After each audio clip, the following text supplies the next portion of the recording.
Oi, amores! Na aula de hoje, vamos falar de um novo assunto: o reino de Dom Pedro II, modernização e imigração. Vamos lá. O que vimos antes?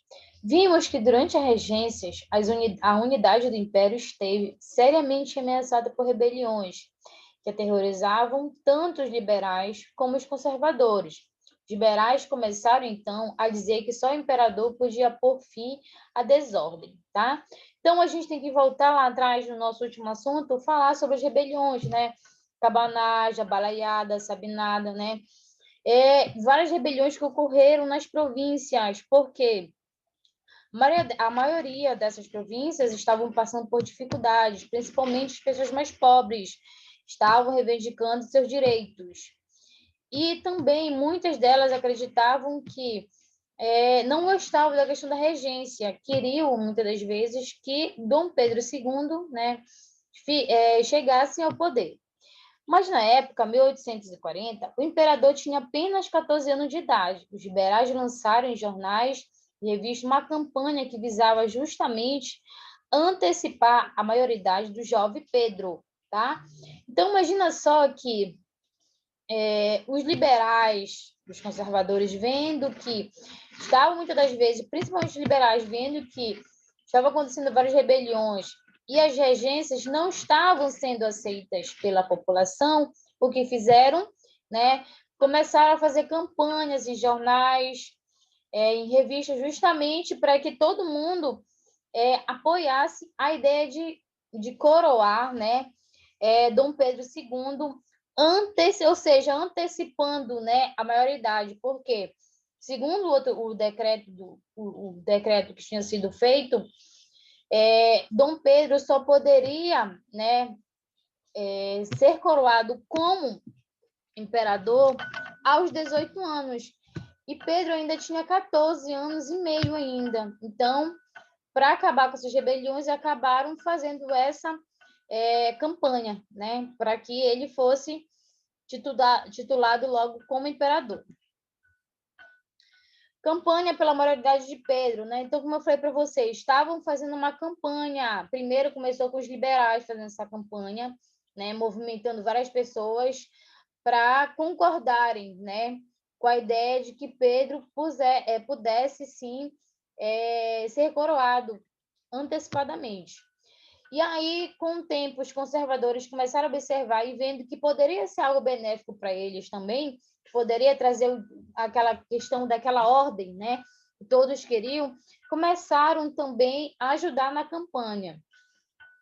E aí, a população aceitando, todos os partidos políticos aceitando, em julho de 1840, houve essa vitória, ou seja, foi aceito que Dom Pedro fosse proclamado imperador do Brasil. E aí Dom Pedro é proclamado imperador do Brasil, né?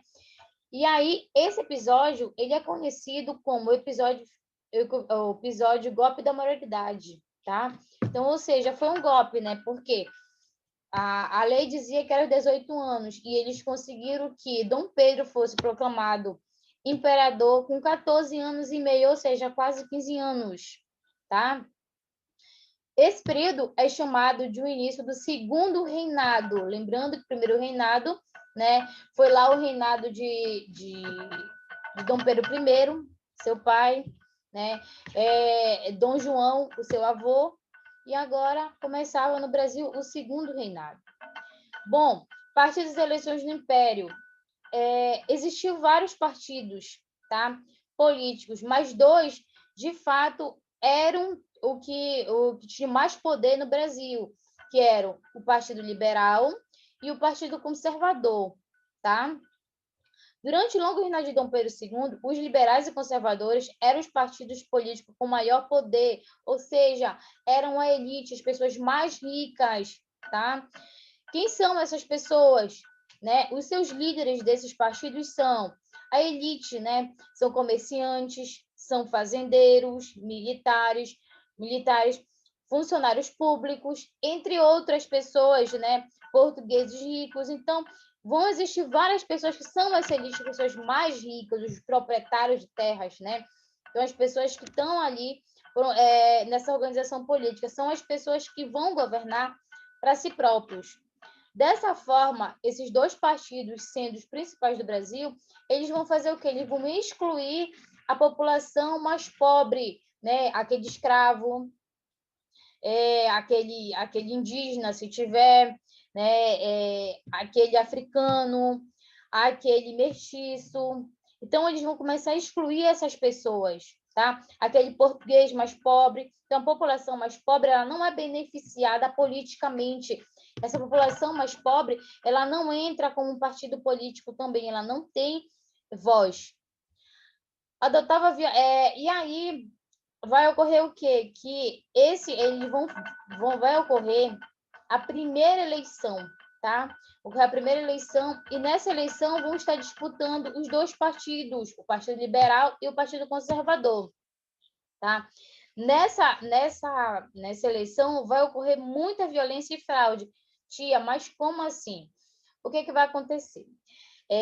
Vai ocorrer que o Partido Liberal ele vai querer ganhar de qualquer forma a eleição. E por querer ganhar de qualquer forma a eleição, ele vai começar a mandar atacar os oponentes, ou seja, o pessoal do Partido Conservador, né? Vai mandar bater nas pessoas, machucar, ameaçar, justamente para que eles pudessem ganhar. E aí, essa eleição, e aí no final, o Partido Liberal, ele acaba ganhando a eleição. E essa eleição, ela é chamada de eleição do cacete, ou seja, porque houve muita violência, muita fraude. Tia, mas houve fraude só de um lado? Não, houve fraude do Partido Conservador e do Partido Liberal. Só que o Partido Liberal, ele foi um partido muito mais agressivo. Por quê? Porque eles batiam, eles agrediam, eles ameaçavam, eles sequestravam, eles faziam várias coisas, né, para amedrontar as pessoas que iam votar e também os políticos, ao contrário deles.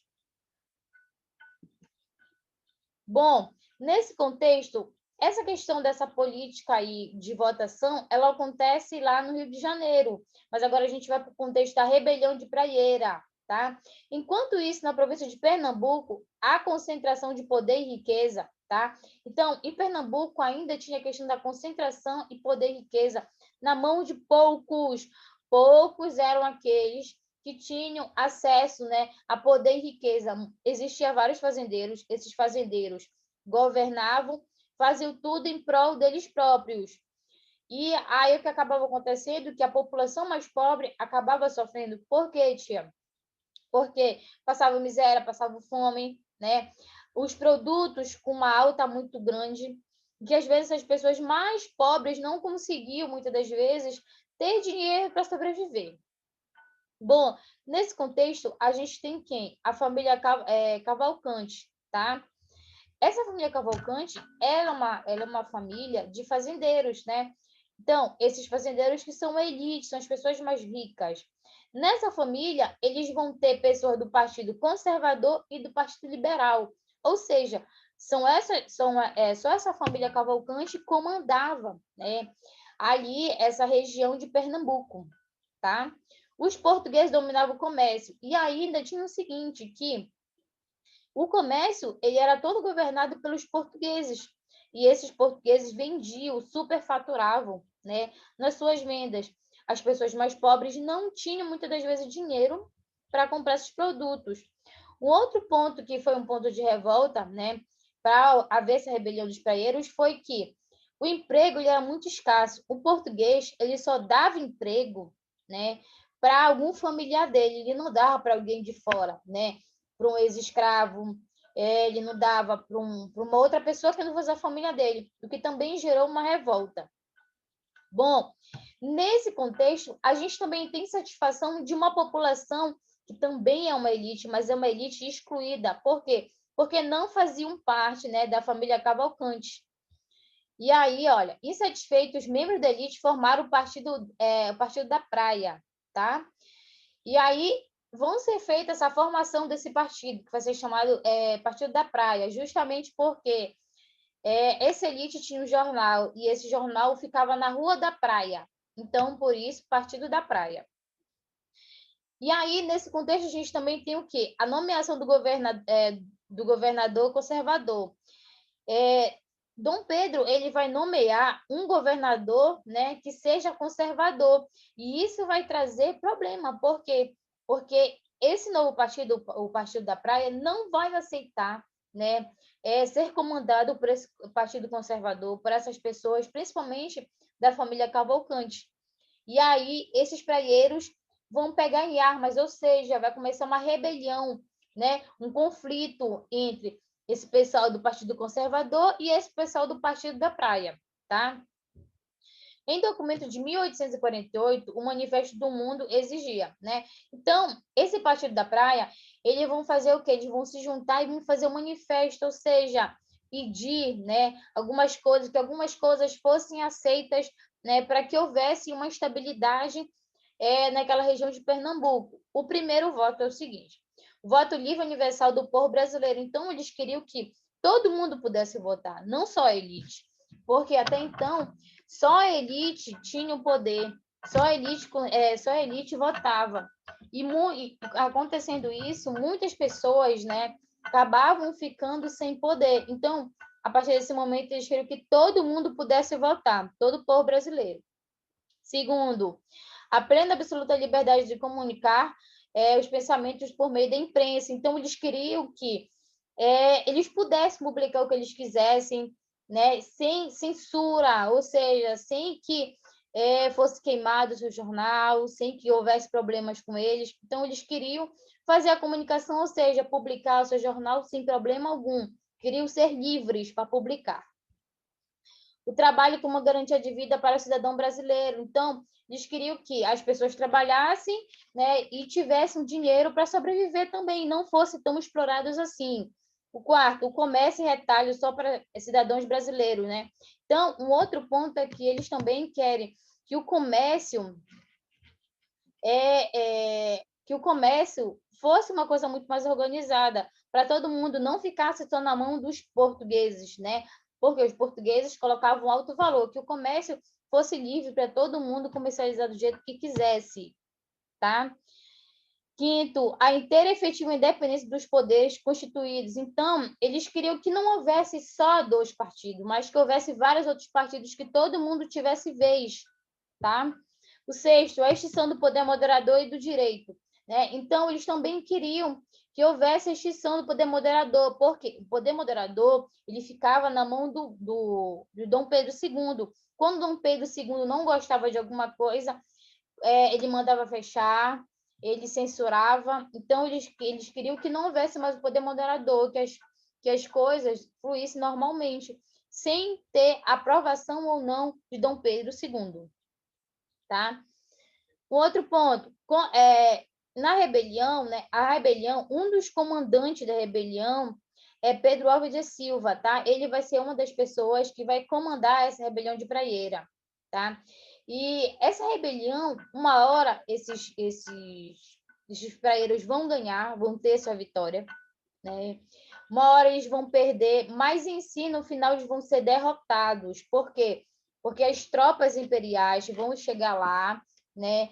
E vão conseguir derrubar a rebelião, fazendo com que os líderes passassem, né, a ser presos e ficassem, né, em prisão perpétua, ou seja, aquela prisão por resto da vida, na qual essas pessoas eles são levados para uma ilha, né, que hoje a gente chama de Fernando de Noronha, vão para lá e vão ficar lá para o resto da vida, exilados, né, numa prisão. O Império entrou em um período de estabilidade. Após esse período, a rebelião de Praieira ela é a última rebelião que vai ocorrer, tá? De todas as rebeliões, ela é a última. Ela vai finalizar um momento de rebeliões. E, a partir desse momento, o Império entrou em um período de estabilidade política e progresso econômico, ou seja, o Brasil ele passou a não ter mais conflitos, problemas de cunho de rebeliões. Então, passou a ter uma estabilidade, ser bem organizado, começou a ter um progresso, né? Ganhar mais dinheiro, um progresso econômico, ou seja, ter mais produtos para comercializar e acabar tendo um dinheiro a mais. Parlamentarismo à brasileira. O Brasil hoje adota o presidencialismo, né? Hoje a gente tem aqui a população de 4 em 4 anos, ela vai às urnas, né? Fazer o quê? Fazer a votação, votar para uma pessoa se tornar o presidente da República, aquela pessoa que é o chefe do Brasil, né? Hoje a gente tem a gente dota desse presidencialismo, tá? Mas nem sempre foi assim, né, meu amor? Nos tempos do Império, o Brasil adotava o parlamentarismo, tá? Ou seja, era a ideia de parlamentares, de pessoas para governar. A gente tinha o imperador, né, que tinha o poder moderador, ele que decidia tudo, mas a gente tinha parlamentares para fazer as leis, para organizar também, tá? O parlamentarismo foi introduzido no Brasil em 1847, quando Dom Pedro II criou o cargo de presidente do Conselho do Ministro. Então, tia, o que aconteceu? Como funcionou o parlamentarismo? Era o seguinte, né? Dom Pedro, ele escolhia uma pessoa, tá? Para se tornar o presidente do parlamento. E ele, vamos dizer, que ele escolhia uma pessoa e essa pessoa, ela tinha que ser aprovada pela Câmara. A Câmara, tia, mas quem eram essas pessoas da Câmara?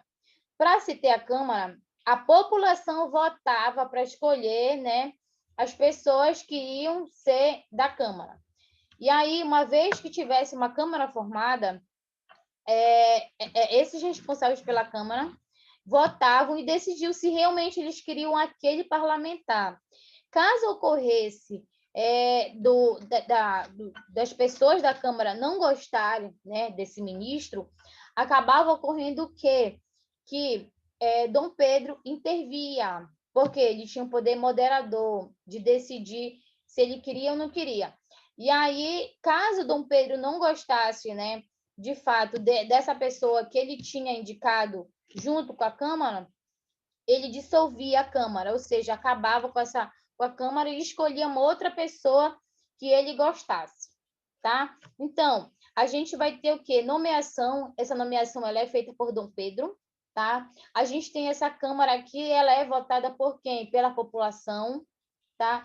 E a vontade do imperador, que ou seja, o imperador que decide se ele vai ou não vai intervir nisso, né? Se ele for intervir, ele vai acabar com a Câmara e retirar a pessoa do poder também. E aí, esse processo ele ficou conhecido como parlamentarismo à brasileira, tá? Bom, a gente tem que falar da economia do Império, né? No reino de Dom Pedro II, o café liderou a exportação brasileira, tá? Brasileira e contribuiu para a modernização e a consolidação do Império, tá? Então, a gente vai falar sobre o café ser a economia, né? O que mais vai trazer dinheiro, modernização e tudo mais para o Brasil. Bom, o café. O café na liderança. O café é uma planta nativa do leste da África, da Etiópia, tá? Então, esse café ele é trazido lá da África, numa dessas embarcações, né? Numa dessas viagens marítimas, ele vem sendo trazido para o Brasil. Acreditava-se que as primeiras mudas tenham entrado no Brasil por Belém do Pará, tá? Que no tempo era chamado de Grão-Pará, em 1727. Inclusive, né, essa plantação ela foi feita totalmente no Grão-Pará, ou seja, no Pará, né? E essa expansão foi feita no começo no Pará. Depois, mais lá na frente, quando no primeiro tempo o café era plantado nos quintais, né? Então, assim, o café ele era plantado nos quintais das casas, atrás das casas, não tinha tanta importância. Só que vai chegar um momento, né? A partir do século XIX, vai se ter o hábito de beber café, vai virar uma moda, né, na Europa. E aí, a partir desse momento, vai ser feita a expansão desses cafezais, ou seja, a plantação desse café. Então, essa plantação do café vai sair de Belém do Pará e ele vai, né, para o Rio de Janeiro e para outras localidades para ser plantado em grande escala, tá bom? E aí a gente diz que a gente vai ter esses cafezais, né? Em 1660, os cafezais tomaram conta do litoral brasileiro, tá? E aí, o café ele vai chegar em um período no qual está tendo a decadência, né? está acabando o período do açúcar aqui. O açúcar de outros lugares está sendo melhor. Então, o Brasil já estava perdendo, né, se saindo dessa era do açúcar. E aí vai entrar o café, que vai ser plantado em grande escala, né, no litoral brasileiro. Depois, os cafezais avançam pelo Vale da Paraíba. Nessa localidade, vão ser plantados em vários lugares, né? Os fazendeiros em si vão plantar em várias localidades esse café. Por quê? Porque o café ele era muito industrializado, ou seja, era muito vendido para fora do Brasil, principalmente na Europa, e era de grande importância. E por ser de grande importância, era muito comercializado. Foi o que gerou muito dinheiro para o Brasil. Economicamente, o Brasil ficou muito rico nessa época porque existia uma exportação, né? Essa venda desse produto muito grande para a Europa. Só que no meio de tudo isso, a gente tem o quê? A plantação, plantação, plantação. Vai chegar um momento que o solo, né, onde era plantado esse café, ele vai ficar esgotado. E aí vai se ter eles vão fazer a procura de outras localidades para ser plantado esse café. E aí vão se expandir lá para o Nordeste, para outras localidades, para fazer essa expansão, ou seja, há essa expansão, tá? Desse café para ser produzido. E aí vai ser feito o quê? Essa plantação, os grandes fazendeiros vão plantar esse café nas suas propriedades e esses fazendeiros vão ser chamados de barões do café, né? Vão ganhar muito dinheiro com esse café. O mercado interno no Império. No segundo reinado, além do café, o Brasil exportava vários outros produtos também, tá?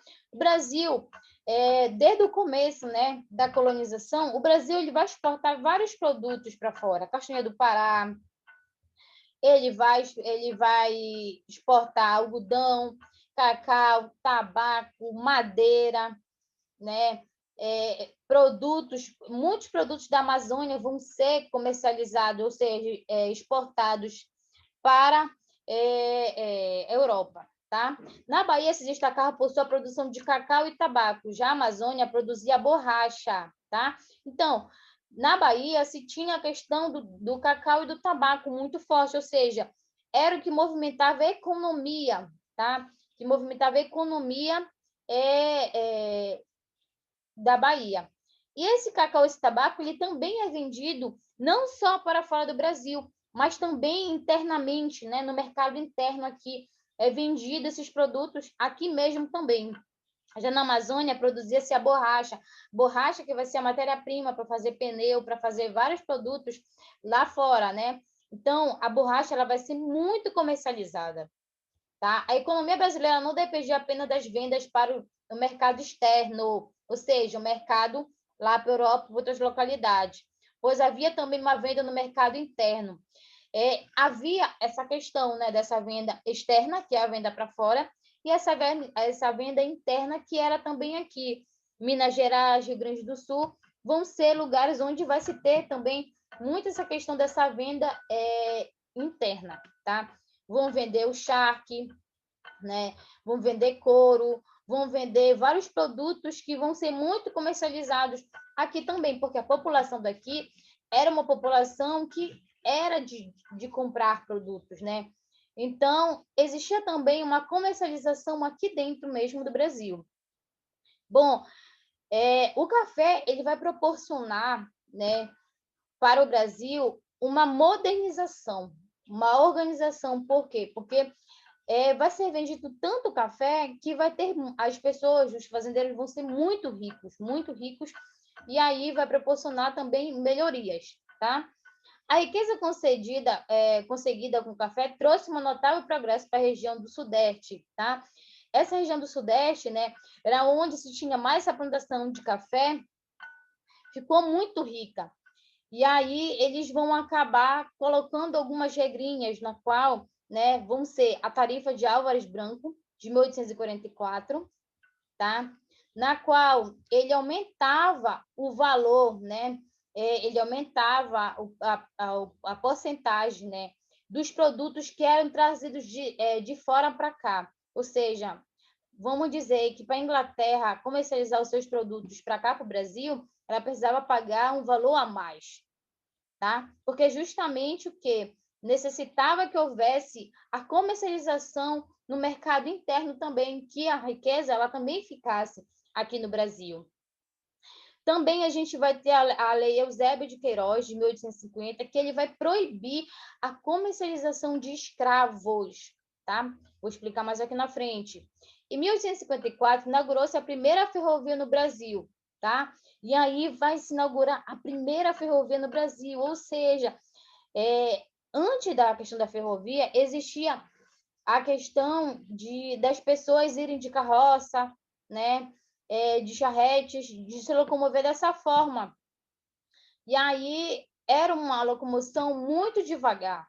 Por ser uma locomoção muito devagar, né? O tempo com dinheiro e modernização foi se feita a ferrovia no Brasil, ou seja, o trem vai começar a entrar em vigor, né? O trem a vapor. E aí a primeira estrada vai ser chamada de Estrada de Ferro de Dom Pedro II, que vai proporcionar para a família real que eles possam viajar, né, para Petrópolis, né, que era o lugar onde eles descansavam, onde era, digamos, a casa de descanso deles. Modernização do Império, ferrovias e indústrias. Em Pernambuco, em 1855, iniciou-se a construção da estrada de ferro, usada para transportar gêneros agrícolas, né? Então, assim, essa ferrovia, ela trouxe uma modificação muito boa, tá, na vida das pessoas, principalmente dos fazendeiros. Por quê? Porque essa estrada de ferro, ela vai proporcionar que o produto ele chegue muito mais rápido, tá, em outro estado. De que forma? Vamos dar um exemplo. Antes das ferrovias, existia a questão de mandar os produtos. Vamos dizer, mandavam do Pará para o Rio de Janeiro em uma carroça o café. E aí demorava muitos dias e muitos dias para chegar esse produto lá no Rio de Janeiro. Quando às vezes chegava estragado. E isso trazia o quê? Prejuízos, tá? Trazia prejuízos para o fazendeiro. Já com a estrada de ferro, não. Com a estrada de ferro, o produto chegava mais rápido e era muito mais econômico, tá? E aí, a partir dessa estrada de ferro, foi-se feita a questão da comercialização muito mais rápida, ou seja, a locomoção de um produto ou de pessoas muito mais rápido.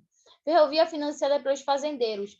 Como como a ferrovia ela ia trazer um enriquecimento maior para esses fazendeiros, os próprios fazendeiros começaram a dar dinheiro, né? A investir o seu dinheiro em ferrovia justamente para que houvesse essa locomoção de produtos de pessoas. Ou seja, economicamente, o fazendeiro vai ganhar mais, porque o produto vai chegar mais rápido ao seu destino e não vai chegar estragado. Maior lucro com transporte rápido, como eu falei para vocês, né? Essa questão desse transporte rápido vai trazer o maior lucro para o fazendeiro. Foram criadas ferrovias, tá? E aí a gente vai ter o quê? O chamado Barão de Mauá, ele vai ser uma das pessoas muito ricas. Mas por que ele vai ser muito rico? Porque antes, os fazendeiros, eles investiam o dinheiro deles em escravos para trabalhar nas suas propriedades. Mas agora, com a lei de Eusébio de Queiroz, eles não podem mais comprar escravos. Então, eles têm que investir o dinheiro deles em outra coisa. E o Barão de Mauá, ele vai investir o seu dinheiro em quê? Em ferrovias, indústrias, tá? Em vários tipos de indústrias, uma companhia de iluminação a gás, né? E aí a gente vai ter as iluminações, né? A companhia de seguro, navegação a vapor, barcos, empresas de mineração e transporte urbano, tá? Então, esse Barão de Mauá, ele vai ser a pessoa mais rica, não só no Brasil, mas na Europa também, porque ele vai ter muito dinheiro e ele vai ser uma das pessoas que mais vai investir nessa questão de indústrias, nessas indústrias para produzirem o quê, professora? Produzirem roupa, produzirem questão de alimento. Vai ser feita uma produção muito grande. Então, ele vai ser muito rico, mas lá na frente, o período vai passar, ele não vai conseguir aguentar, né, tantas indústrias e vai acabar falindo. Bom, a pressão inglesa e o fim do tráfico.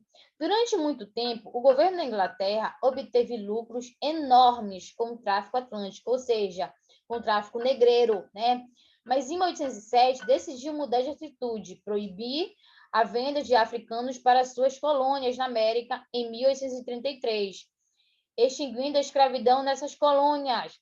Então, assim, a Inglaterra ela vai ser, né, no começo da colonização, um dos países que mais vai vender, né, negros, vai ganhar muito dinheiro. Só que vai chegar um período que ela não vai mais aceitar essa questão dessa escravidão.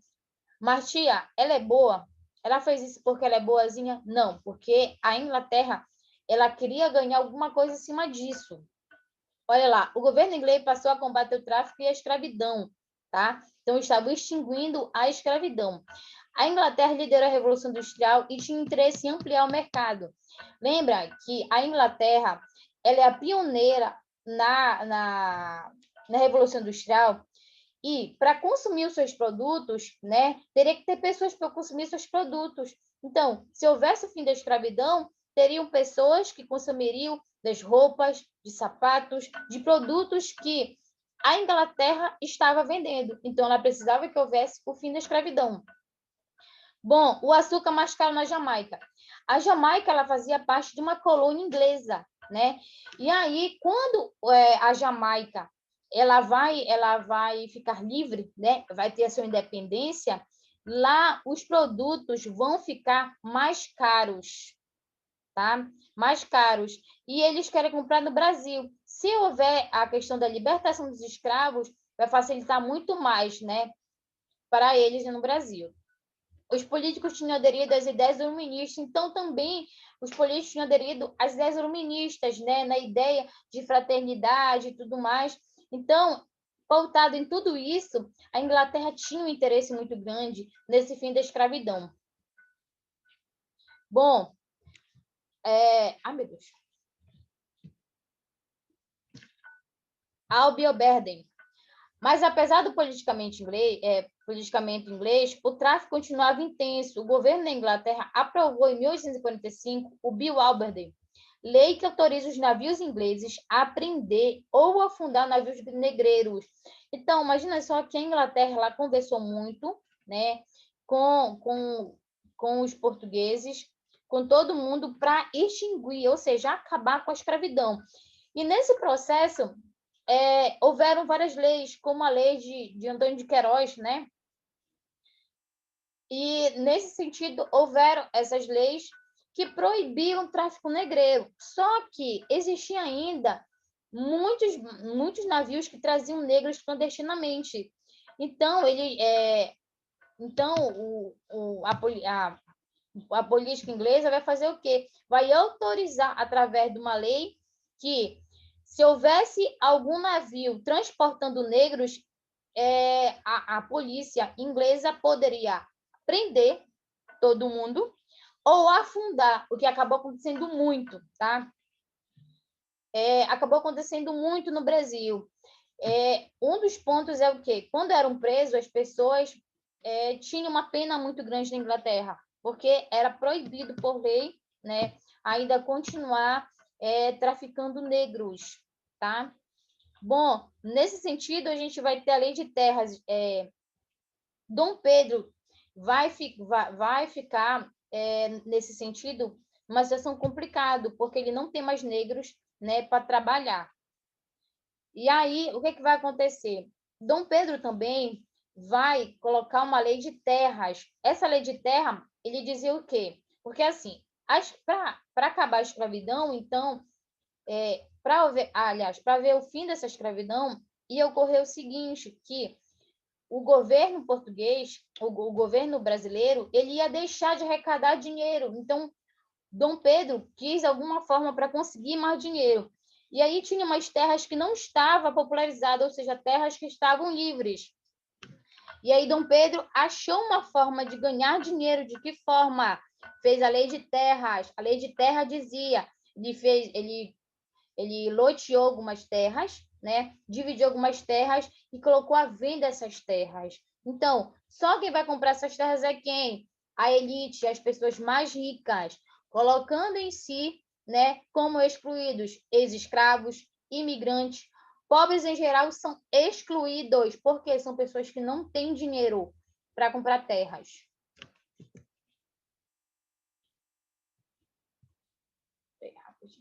O tráfico improvisional, tá? Proibido de comprar trabalhadores da África, os fazendeiros do Sudeste passaram a comprar de outras regiões.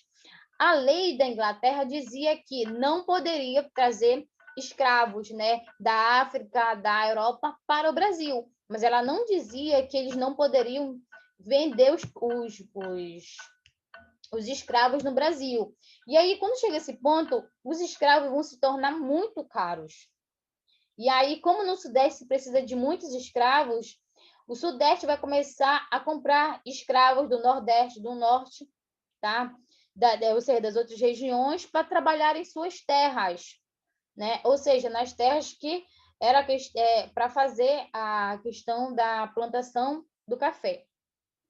Mas como os cafezais continuavam exigindo mão de obra, pensou-se em dar emprego aos trabalhadores livres nacionais também, né? Então, quem são esses trabalhadores livres nacionais? São os ex-escravos, né? São aqueles portugueses que não tinham tanta seção, que eram pobres. As pessoas mais pobres que eram livres, então, puderam, né, trabalhar nessas terras na plantação dos cafezais. Nesse sentido, na Inglaterra, nesse sentido, na Europa, existia uma questão muito grande da questão do racismo, que dizia que os mestiços e mulatos, eles eram inferiores, tá? Eles eram povos inferiores. E aí, no Brasil, começou essa questão desse racismo, que as pessoas não queriam, né? Os fazendeiros não queriam que esses mestiços ou ex-escravos trabalhassem suas propriedades, tá? Porque eles eram inferiores e acreditavam que os brancos eram superiores, povos conquistadores, tá? E aí que a gente começa essa questão, né, desse racismo muito grande, porque eles diziam que no Brasil colocaram a ideia que existiria um branqueamento da população, tá? E aí, por isso, eles vão fazer o quê? Eles não vão querer contratar, muitas das vezes, o negro, o mestiço que vivia aqui no Brasil. Eles vão começar a buscar imigrantes, pessoas de outros países da Europa para vir para cá, para trabalhar nas terras daqui, tá? No século XIX, dezenas de milhares de europeus vieram para o Brasil, movidos pelo desejo de conseguir trabalho e uma terra própria, tá? E aí a gente vai ter o quê? Nesse sentido, a gente vai estar sabendo da questão de que muitos europeus alemãos, ingleses, portugueses, espanhóis, franceses, entre outros, vindo para o Brasil, tá? Vindo em embarcações para o Brasil, muitas das vezes com a sua família, para trabalhar nas terras aqui, ou seja, trabalhar nos cafezais, tá? Começar a trabalhar nos cafezais aqui no Brasil. A grande população, a maior população de povos que veio para cá foi os portugueses em primeiro lugar, os espanhóis em segundo lugar. Eles vinham para cá para ter estabilidade, para organizar sua vida, tá? Um outro ponto que os fazendeiros, eles cobriam toda a viagem, eles pagavam a viagem dessas pessoas para cá, né? Justamente para que essas pessoas viessem e trabalhassem aqui. Em 1871, o governo paulista introduziu um novo regime, o colonato. Tia, mas o que é o colonato? É o seguinte, eles já tinham pagado a passagem dessas pessoas para vir para cá. Só que se eles continuassem mantendo a alimentação dessas pessoas, ia ficar muito mais caro. Eles não iam conseguir ter tanto rendimento como eles queriam. Então, eles colocaram o regime de colonato. O regime de colonato é no qual essas famílias vão ganhar um pedaço de terra para elas trabalharem nessas terras, tá? Nessas terras, eles devem plantar produtos, né? Vamos dizer, como milha, batata. Vão trabalhar nessas terras deles, produzir algum produto para a sua própria alimentação, tá? Também eles vão ganhar um salário. Por quê? Porque eles vão trabalhar nos cafezais. Nas horas livres, vão trabalhar, né, nas suas terras, tá? Porque a plantação desse colono, ele é para a subsistência dele próprio e da sua família. Em 1818 a 1883, o Brasil recebeu mais de 420 mil imigrantes europeus. Como eu falei para vocês, vão vir muitos europeus para cá com a esperança de melhora de vida, né? Com a esperança também de ter terras, de ser poderoso, né? Uma esperança de uma vida melhor. Os portugueses e espanhóis dirigiam-se, sobretudo, para as grandes cidades, tá? Então, os portugueses e espanhóis, eles vão estar indo principalmente para as grandes cidades, tá? Justamente para conseguirem terras, para conseguirem trabalho e coisas melhores. No Brasil, os portugueses e espanhóis melhoraram de vida, ganharam dinheiro bacana e foram o quê? Buscaram sua família para vir morar aqui. Com o passar do tempo, alguns ficaram aqui, né? Outros foram embora. Dom Pedro ofereceu lote de terra a quem desejava plantar. E aí, Dom Pedro, no decorrer do tempo, ele vai fazer o quê? Ele vai oferecer lote de terras, né? E aí, principalmente essa população desses imigrantes vão ocupar essas terras, tá?